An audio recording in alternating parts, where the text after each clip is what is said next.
Enabling and disabling developer options on your Android device is a straightforward process.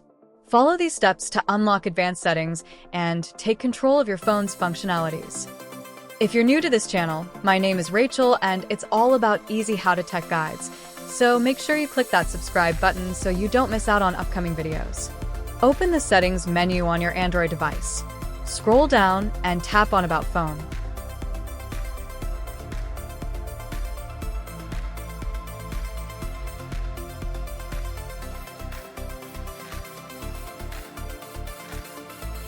Under the Software Information section, locate build number.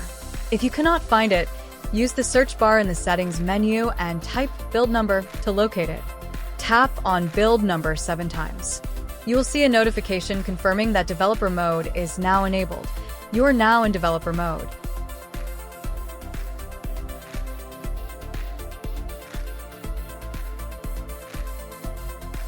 Return to the search bar and search for developer options.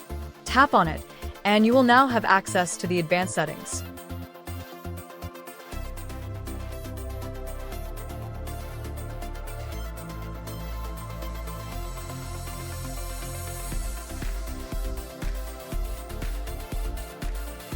To disable developer options, just toggle the Turn Off button. That's all to enabling and disabling the developer options on an Android device. Thank you for watching this video. Don't forget to hit the like button below and share it with your friends. If you want to see more videos like this, click subscribe and join us.